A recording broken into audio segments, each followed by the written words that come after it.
आज बताऊंगा कैसे बने ज्वेलरी इंडस्ट्री के कोहिनूर, ज्वेलरी इंडस्ट्री का संपूर्ण ज्ञान देने वाला हूं कि ज्वेलर अगर अपनी दुकान खोलता है, धंधे को बड़ा कैसे करे। One of the biggest industry in the country, 3.5 lakh crore का धंधा कर रहे हैं 2023 में।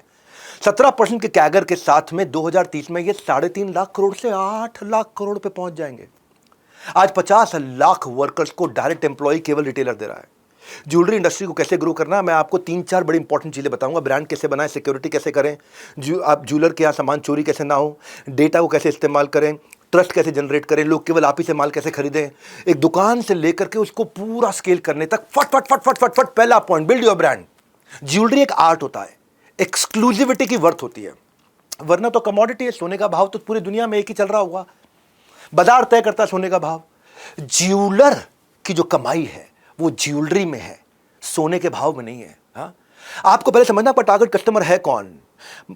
बिल्कुल बजट वाला है, यंग मिडिल ऑफिसर है या वेल सेटल्ड प्रोफेशनल है, बड़ा अमीर आदमी है, घर पे रहने वाला है, कैसे ज्वेलरी इस्तेमाल करता है, आपकी यूएसपी कैसे समझ। विंटेज ज्वेलरी में त्रिभुवन दास भीमजी दावेरी को मानते हैं, फास्ट फैशन ज्वेलरी में जीवा को मानते हैं, अफोर्डेबल ज्वेलरी में कैरेट लेन चलता है, ऑफिस वेयरिंग ज्वेलरी में मिया का नाम बढ़ता जा रहा है, वेडिंग में कल्याण ज्वेलर, फेस्टिव के अंदर तनिष्क, मास और मिडिल क्लास में PP jeweller bye Pawan Gupta. PP jeweller, ये पीसी ज्वेलर नहीं है, पीसी ज्वेलर खत्म हो गया, PP jeweller bye Pawan Gupta, game changer. मास और मिडिल क्लास में गेम चेंज कर दिया पवन गुप्ता ने।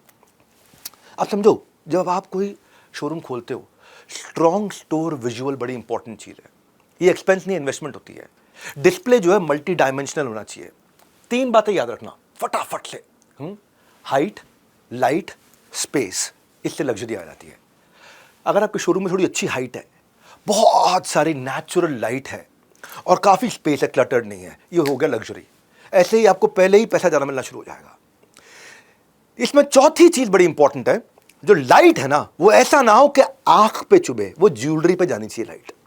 कूल, कंफर्ट और कन्वीनियंस का होना चाहिए। शादी की जब ज्वेलरी आदमी खरीदता है ना, ध्यान देना, याद करना, 3 से 5 घंटा बैठता है शोरूम में, 3 से 5 घंटा, तो उसको कूल, कंफर्ट और कन्वीनियंस देना है।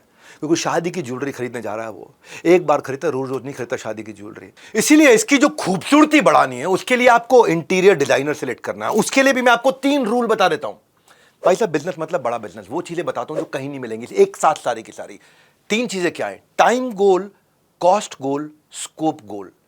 जब भी आप किसी कॉन्ट्रैक्टर को काम देते हो, और खास तौर से इंटीरियर डिजाइनर को, जो अंदर आपको लुक दे, पैसा लगाए आपका एवरेज और लुक दे आपको लग्जरी, तो उसमें 3 चीजें।